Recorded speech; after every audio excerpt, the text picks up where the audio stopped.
So cryopreservation, or deep freeze of tissues, enables storage and maintenance of biospecimens from whole human bodies to plant materials to blood samples taken from bodies. It allows the suspended animation and temporal transport of cells and within them DNA beyond the bodies whose lives these biologicals help constitute. That we can barely read that code matters less, as Joanna Radin points out, than, quote, desperate desires to accumulate fragments of a world whose inherent plasticity, augmented by the corrosive forces of modernity, seemed poised to render certain life forms extinct. Taking blood has sometimes been seen as urgent not to derive data from it immediately, but to preserve it in the face of the expected extinction of the peoples from whom it is drawn, for future, as of yet unarticulated research, and for the coming of more advanced technologies of analysis. Research ethics are changing of late, however. While the vanishing of traditional or indigenous peoples in the face of globalization and admixture remains a common narrative, geneticists increasingly do collaborative work with indigenous peoples, and they attempt to account for indigenous jurisdiction. Part of their collaborations involve figuring out how to ethically reuse old tissues for new purposes, or to reconsent those treasured biovaluables. So they're really concerned with how they ethically use indigenous biological patrimony. So I'm really grateful for these more recent developments in biomedical ethics with indigenous peoples, but I'm still really feeling underwhelmed. And that's because the dominant narratives that actually condition this research and the questions that get asked are still very problematic. So my number one critique, cryopreservation aims to preserve life, but it's predicated on death.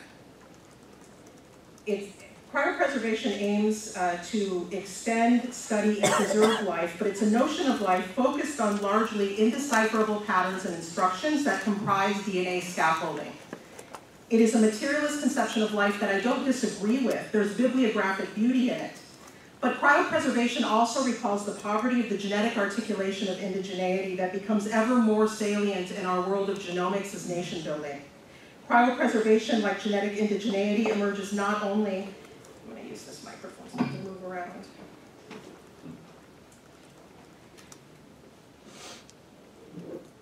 So cryopreservation, like genetic indigeneity, emerges not only out of techno-scientific innovations, but also from a discourse of death, a long-standing narrative of indigenous death or extinction that has pervaded Western culture for several centuries. Cryopreservation's co-constitutive narrative is that gathering DNA is about staving off certain death, preserving remnants of human groups and their non-human relations, but defining them in molecular terms, and archiving those molecular patterns and instructions before peoples or species vanish. The so-called genetic signatures of founding populations obscured forever in a sea of genetic admixture, so death by admixture, or actual extinction in the case of non-human species. So genetic indigeneity, which grounds cryopreservation practices, focuses on geographic and cultural isolation and longevity in place, which overlaps somewhat with indigenous peoples' own articulations of peoplehood, although I would argue that indigenous peoples' co-constitutions with place are not adequately understood by genome scientists because indigenous peoples might think of cultural cohesion rather than cultural isolation. Further, genetic indigeneity also fundamentally contradicts the definition of indigenous in its explicitly political formation. For indigenous peoples, indigeneity as an organizing category is added to our people's specific understandings of ourselves because it helps us articulate our resistance as peoples to the assimilative state. It's about indigenous people's survival, a we are here and we are proliferating discourse. So cryopreservation, on the other hand, aids that broader genomic death song, which is how I've come to think of it, sung ironically while indigenous peoples are actually more actively circulating in genome policy worlds. Number two critique. The International Biological Program, or the IBP, that ran from the early 1960s through 1974, set the stage for the biological sampling of indigenous peoples and non-humans as remnants of a bygone world. An increasingly civilizing yet toxic world is the thinking. IBP laid out a goal to research, and I quote, primitive isolates to salvage information that might benefit civilized communities' understandings of themselves. But that conception of indigenous bodies as natural resources, the raw materials upon which nations are built, did not, of course, begin in 1960. In the 18th and 19th centuries, too, the U.S. nation-building project relied on the appropriation of indigenous peoples' lands. The U.S. positioned itself, it positioned Americans or whites as the rational agents capable of transforming nature into productive property, and indigenous peoples as incapable of developing, indeed even of surviving in the face of the modern industrial state. So they've been singing that death song for several hundred years. Now, in the 21st century, the goal is to transform natural resources that are genomes into something of value for all humanity. Genome knowledge for the good of all, that is the mantra. But who in pragmatic terms counts as human? Who is envisioned as recipient of those benefits? That's the question. Certainly a vanished indigene cannot make a claim to future benefits and is not included among the modern humanity that is the we addressed by genomic storytellers in textbooks, in films, in academic articles. I could go on. So my number 3 critique. With new ways of caretaking biological samples, so we have these new innovations, a program called DNA on Loan, wherein the property interests stay with donors. We have more rigorous forms of reconsent of old samples for new uses. We even have examples of indigenous managed biobanks. We see a partial disruption of hierarchies then between scientists and their indigenous subjects, and social scientists point out that biological substances derived from indigenous bodies are actually generative of social relations between scientists and indigenous peoples who both have interests in those biologicals and desire to have some control over them. So the way in which this is generating social relations actually helps animate indigenous peoples, making them more agential as genome scientists and regulators newly pay attention to building networks with them, or to sometimes actually training them to do science themselves. But this is paradoxical, because biovalue, or the production of scientific value from human body parts, is a form of surplus value, actually produced when marginal forms of vitality, including the bodies and body parts of the socially marginalized, are transformed into technologies to aid in the intensification of vitality for other living beings. Those modern humans who seek to benefit from genome knowledge.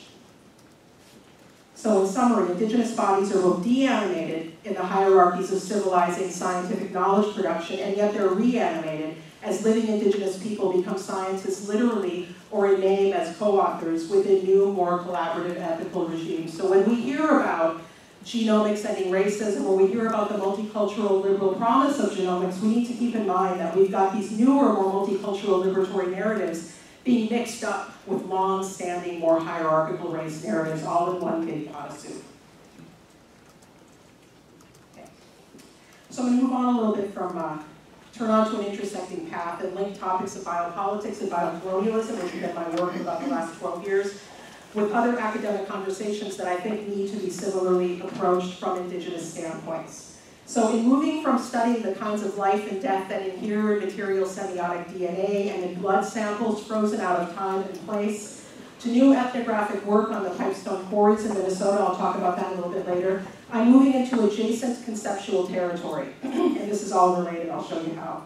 So the last decade has seen an upsurge of important scholarship in the field of animal studies, in which social science and humanities scholars attempt to recover knowledge territory claimed for the natural sciences over the last several hundred years, and they attempt to dismantle hierarchies of the relationships of Westerners and their non-human others. So a good example is the recent move to multi-species ethnography.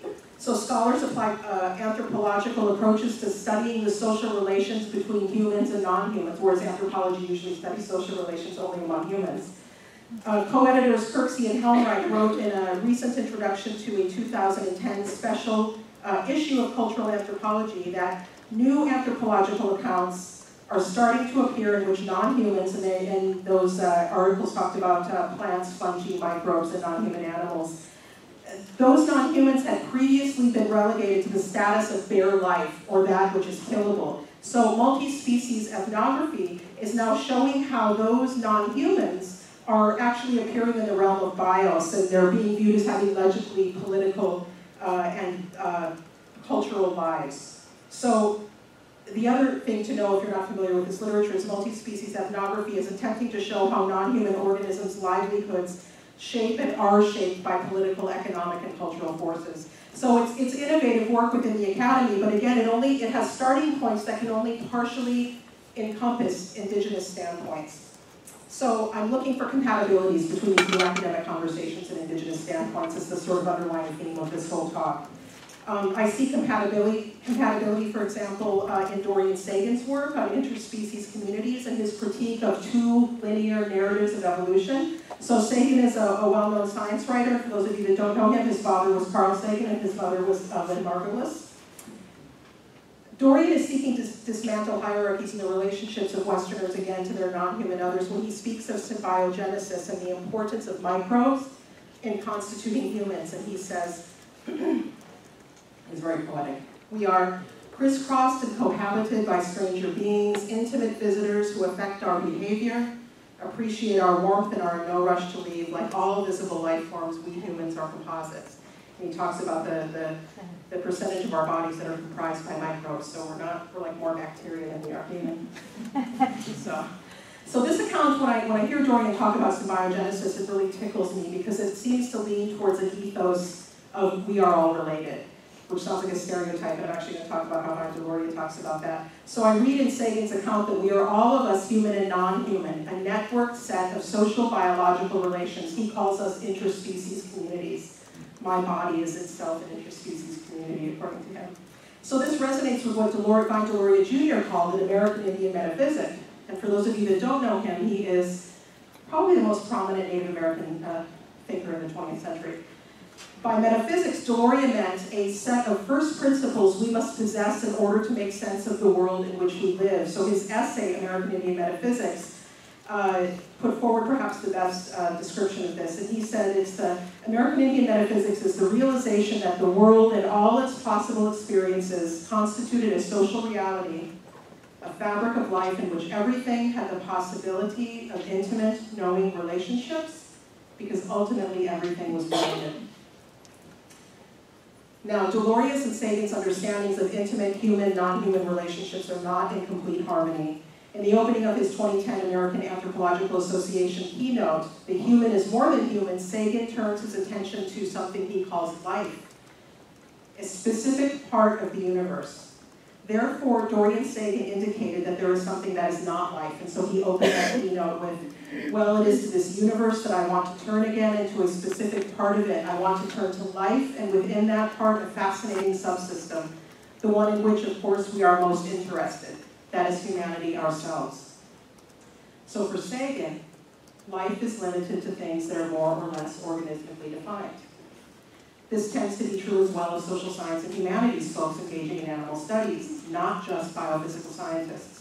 Multi- and interspecies conversations tend to restrict attention to beings that live, so for example, dogs, bears, mushrooms, and microorganisms.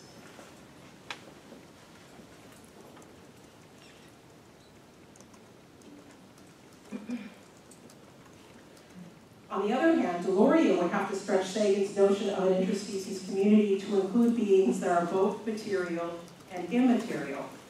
For Indigenous people, some of our significant non-human others cannot be understood, even in critical Western frameworks, as living. This is a key difference between Indigenous thought and interspecies thinking. My friend Craig Howe, in his daily relations with non-humans, would also need to add to Sagan's understanding of who belongs in a community of intimates. Non-living, what we would consider in the West to be non-living beings. So Craig Howe is an Oglala Lakota architect. He's a Lakota studies expert who has eschewed the mainstream academy, and he founded the Center for American Indian Research and Native Studies, or CAIRNS, which is built on his family's land out between the Rosebud and Pine Ridge Indian reservations in South Dakota. So in addition to running the Native Studies workshops at this facility, Craig lives in daily contact with a host of non-humans on his land, and he documents his relations with them weekly in his blog, which is called Oko Iawaki, or week count. And some of you might be familiar with the concept of the, what is it called? Is it a yearly count, maybe? Winter count. The winter count that Westerners would consider a piece of art on Hyde. It's sort of accounting for what happened during the year. But Craig, in 21st century cyber style, does a week count on his blog. It sort of gives you a weekly update of what the non-humans on his land are doing. So one of my favorite blog posts is when he's engaging with these rabbits, and there's all of these rabbits that dig all over his land. They observe him when he works outside. He's got pictures of them alternately taking naps in the shade of his structures and then thwarting his architectural projects with their own adamant digging. He studies the lodges of spiders. That's a spider lodge turned upside down in the upper right-hand corner. It's a little hard to see. Which looks akin to a teepee in its form. And he follows the movements of star people in relation to distant buttes as he plots and builds the structures of the Cairns facility. He's always building because he hosts students there and research groups. So what he's doing in this blog is he's documenting his daily entanglements with non-humans, including those that would currently be excluded in animal studies. So on that note, I want to turn to a second academic conversation by which non-indigenous thinkers, again, attempt to address the divide between life and not life. And this is work in the new materialisms, which seeks to extend our understanding of how non-humans press into and are co-constituted with human lives, how non-humans are agentic in the world. And I think it stands in the space where animal studies and interspecies thinking fall short. So it's something, being an indigenous person who wants to talk about relations with non-humans that are not considered living, I became attuned to the new materialisms. So Jane Bennett and Vibrant Matter calls for us to take seriously the vitality of things, meaning the capacity of things, edibles, commodities, storms, metals, not only to impede or block the will and designs of humans, but also to act as quasi-agents or forces with trajectories, propensities, and tendencies of their own. She has also referred to this as an enchanted materialism. Now, Bennett suggests that taking seriously, this is why we should care, the vitality of non-human, non-living things might actually shift our political response to public problems. She and others working in the humanities and social sciences are reappraising the importance of materiality to human social and cultural life, which might sound kind of funny to a physical scientist, but materiality kind of lost a little bit of cachet there for a while. So while we know that what we know is culturally mediated, the material is also productive. It's not simply static, dead, and acted upon. The new materialists hold that to really grasp the nature of and potential solutions to some of the world's most critical problems, so environmental degradation, climate change, poverty, systemic violence, warfare, that non-humans in their myriad forms must be given their due. So, the social theorists are refocusing on the notion that not everything is simply socially constructed by the knowing minds of we humans. In the monograph Animacies, Mel Chen has a similar intellectual political project. After an extended illness, Mel was forced to rethink the boundary between life and death. Chen interrogates that fragile division between animate and inanimate and disrupts other stubborn binaries between life and death. Chen goes after the human-animal binary, the concept of dynamism, stasis, subject-object that underlie violent hierarchies in our world. Animacy, I like this term, and it's something I'm beginning to make use of, so I just want to explain it really briefly. Animacy is defined, well, Chen invokes the language of animacy where Bennett might use the language of life or liveliness. And animacy is defined in relation to agency, in relation to awareness and mobility. So for Chen, animacy is not just a state of being animate. Chen writes of the animacy of metals, so more specifically mercury and lead that poison human and non-human bodies. But I want to talk about, so this is some of the stuff I've been grappling with, but what is not new about the new materialisms and for whom? So Mel Chen and I have discussed our similar desire to disrupt that human-animal, life-not-life divide in what is kind of different work.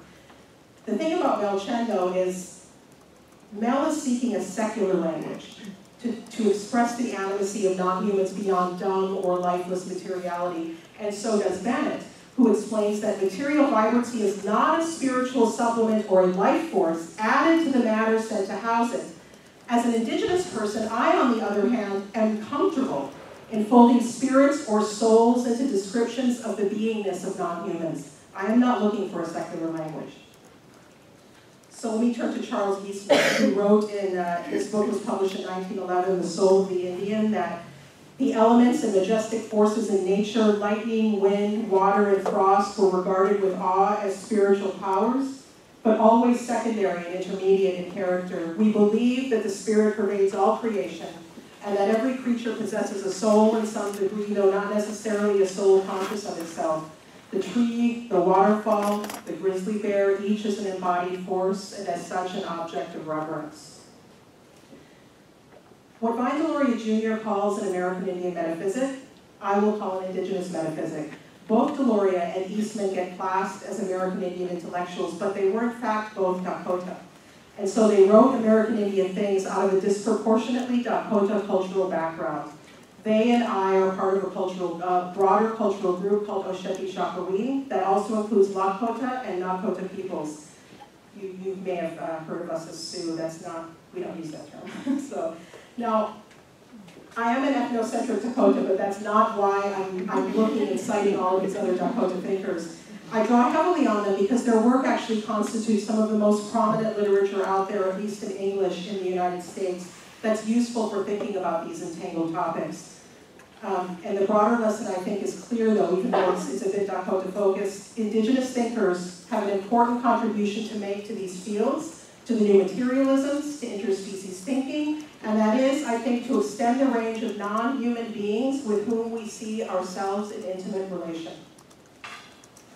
Now, my goal is not conversion to a universal mode of thought, but it seems important to note that indigenous analytical frameworks that are not secular never lost sight of the profound influence in the world of beings categorized by Western thinkers so hierarchically as animal or inanimate.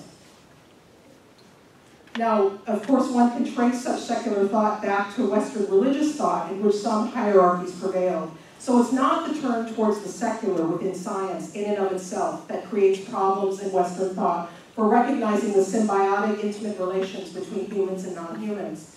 But now that theorists seek frameworks for dismantling the hierarchy so long undergirding Western thought, indigenous standpoints that never constructed such hierarchies in quite the same way can and should be, I think, at the front edge of this new ethnographic work and this new theorization. We can converse with the existing work, and I think we bring additional insights.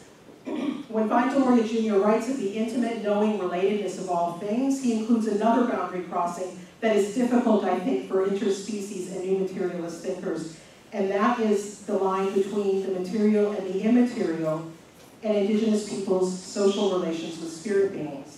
In this way, indigenous thought refuses yet another binary now so integral to Western culture, and that is the binary between science versus religion. In an indigenous metaphysics, those words, science and religion, are simply inadequate to describe the world and for doing the knowledge work that we indigenous thinkers do. For non-indigenous society, much work has been done to erect a barrier between what it is thought humans can know through their materialistic, empirical investigations and what some humans believe to exist beyond the knowable world. And I want to caution you to always examine when you're using that word belief versus that word knowledge. I even have to do that in my own teaching, to remember that we know things in different ways, and just because somebody knows something different than the way that you know it doesn't mean it's quite simply a belief, because that is a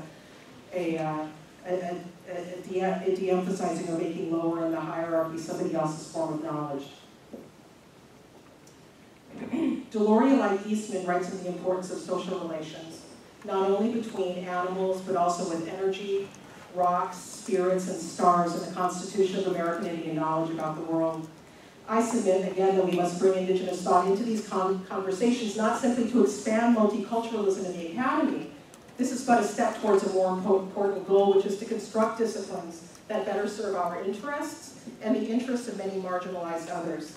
The disciplines are looked to by a knowledge society to support policy decisions. If we are to serve contemporary indigenous interests, we must articulate indigenous thought into such frameworks. We cannot let the old science-religion divide and all of those other human-animal, life-not-life divides continue to pervert understanding of analysis of our lifeways by institutions that are used to govern our lives, to govern the land and the lives of non-humans who have been similarly savaged by Western analytical frameworks for several hundred years.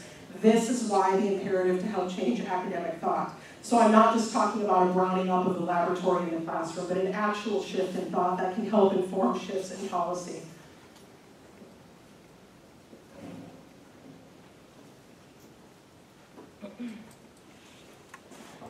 So Now I want to talk about life and go back to blood, but in the form of a stone, so a symbolic form of blood. But of course, blood is many times not simply physiological, but we're often talking about blood as a symbol, so I'm going to do that again.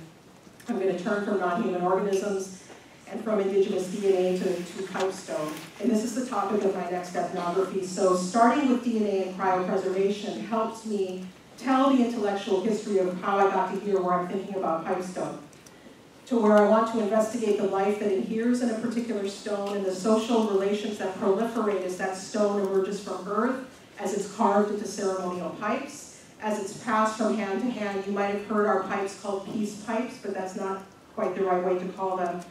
Pipestone is otherwise known as Catlinite, and it was named after a 19th century US-American painter who painted the site in southwest Minnesota where the red stone is cut from the earth. It's one of the best sites for getting this kind of stone in the world.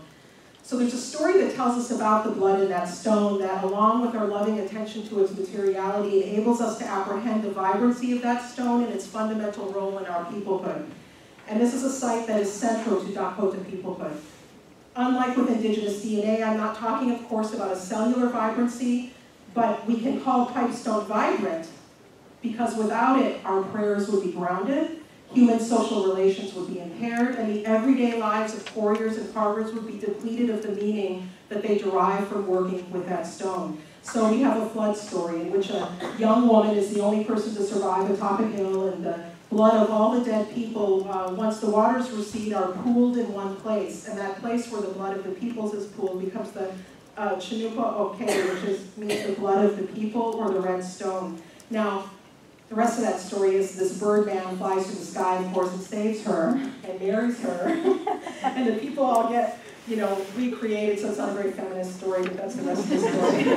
But the important part for me is that the people and their blood adhere in that stone and that place. So it's a creation story at Pipestone. So red is also a sacred color for Dakota people, and so this place is taken to be sacred to us. The Chinoopa Oke, the quarry, has also become very special to many other peoples whose members dig there today. So it's not just Dakota people, there's indigenous people from all over the country and the world who are quarrying for Pipestone. The stone is sometimes spoken of as a relative and harkening in part back to that creation narrative. So that's the way we tell it.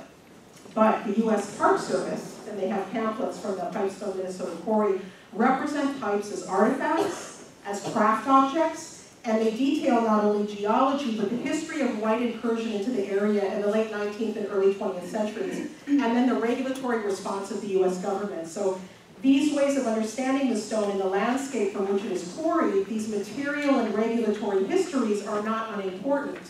But like the politics that enabled the production of indigenous biological samples abstracted from living bodies and vibrant peoples, Western politics and knowledges surrounding the quarry also result in a deanimating representation of the red stone. Like bioscientists in the 20th and 21st centuries, with their imperative to bleed indigenous peoples before it was too late, a 19th century Euro-American painter and early 20th century geologists and government agents saw the place where the red stone lies as an artifact of a waning culture and time. So they produced a national monument to conserve it. Some indigenous people in their actions resist this telling, just as we insist on our continuing survival in part through involvement in managing our own DNA. Indigenous quarriers and carvers, medicine people, and just everyday people who pray insist on living with the red stone daily, and they make decisions, some of them seen as compromised, about how to best work with the vibrant object of their attention. Some indigenous people agree to engage in research or commercial activities related to DNA. Others sell Pipestone jewelry and craft pieces to make a living, while also holding the stone and the ceremonial pipes carved from it as sacred. Literal red human blood that holds indigenous people's DNA is so important for research, and the blood red stone have been translated, both of them, into resources. And while this characterization is troubled by Dakota and other indigenous quarriers and carvers, it is not undone. And that's my next major project, and the one I'm really excited about right now, because this is going to give me a chance to spend some time at home. I was born in the Public Health Service Hospital in Pipestone, and I hope to learn how to quarry as well. So there's intellectual questions, but there's also an opportunity to spend time doing something I never did when I was younger because I was always in places like this. How many have seen the film The Others with Nicole Kidman? Oh, not many of you. It's an awesome film. If you like ghost stories, it's my favorite. But because I'm so into ghost stories, I started thinking about Nicole Kidman and The Others when I was thinking about the new materialisms. So Jane Bennett closes by Regatta with an eloquent manifesto, and I'm going to read it for you. She refers to it as a Nicene Creed for would-be biomaterialists. You read along. I believe, this sounds, I don't know if it sounds like a social movement speech or like you're a preacher or something, but she says, I believe in one matter energy, the maker of things seen and unseen. I believe that this pluriverse is traversed by heterogeneities that are continually doing things. I believe it is wrong to deny vitality to non-human bodies, forces, and forms, and that a careful course of anthropomorphization can help reveal that vitality, even though it resists full translation and exceeds my comprehensive grasp. I believe that encounters with lively matter can chasten my fantasies of human mastery, highlight the common materiality of all that is, expose a wider distribution of agency, and reshape the self and its interests. I found this a very eloquent passage, but I also found it rather ignorant of indigenous life and presence and intellectual work on this planet. And if you engage with the new materialisms literature, you will see this struggle to reanimate things beyond what scientific languages give us or beyond what the social science and humanities languages have traditionally given us. And if you stood at all in indigenous communities, you know that they have not lost languages for doing that, and there is almost no recognition in that literature that this is the case. So the film, The Others, what do I get out of this? Let me just give you a little bit of background on the film. The protagonist, played by Nicole Kidman, her name is Grace, and she lives alone with her 2 children in this mansion in the English countryside. So World War II is raging beyond what is a really serene film, and there's a lot of fog there too. Her husband's away on the front. Her children have this rare disease called xeroderma pigmentosa. So sunlight is poisonous to them, so they wake and they play and they study at night, and then in the daytime they sleep in this really heavily curtained room. Grace begins to hear things go bump in the house, and the piano playing on its own and all kinds of scary stuff. One night an old woman shows up at the front door with another old man and a younger woman, and they say they were previously servants and they want to come help her with the children and help keep up the house. It eventually becomes clear that Grace and her children and the servants are in fact the spirits. Grace cannot remember. She had in this lonely fit of madness that she actually smothered her children with pillows and then she shot herself. It's the living that Grace hears but cannot see. Those invisible presences that make things move in her house, she denies that they are there, yet they terrify her with their claims and their presence, the claims that they make on her house, and it's the old woman, servant, who reveals to Grace that they are in fact the spirits, that the others are in fact the living. So the dead will have to learn to make accommodations. They will have to remember their unspeakable acts, and they will have to learn to live with the living. Indigenous people, our movements and our voices are the others, it seems, the new materialists, indeed most of Western thought cannot fully comprehend as living.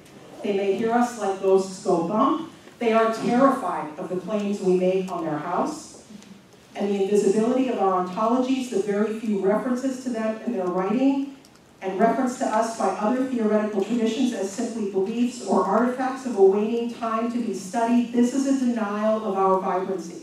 It is a denial of our ongoing intimate relations between indigenous peoples and non-humans in these lands. We are the living that the new materialists, like so many Western thinkers before them and beside them, do not see. So if this theoretical turn is to take seriously some of the world's most pressing problems, it needs to learn to see indigenous peoples in our full vitalness, not as the deanimated, vanished, or less evolved. Seeing us as fully alive, even if you don't care about indigenous claims, is actually also key to seeing the aliveness of decimated lands, waters, and other non-human communities on these continents. Understanding genocide in its full meaning in the Americas requires an understanding of the entangled genocide of humans and non-humans here. Indigenous peoples are coherent as peoples in relation to very specific places and non-human communities. So our decimation and the decimation of non-human communities goes hand in hand. You cannot see that if you cannot see us. Bennett and others may take the vital materialist creed to be something new in the world, but the fundamental insights are not new for everyone. They are ideas that, not so roughly translated, undergird an indigenous metaphysic that matter is lively, we might say alive. That there is common materiality of all that is, we might say we are all related. That agency should be understood as distributed more widely amongst humans and non-humans, and that understanding these things can actually help change how we humans see our place in the world, and therefore perhaps how we act in the world.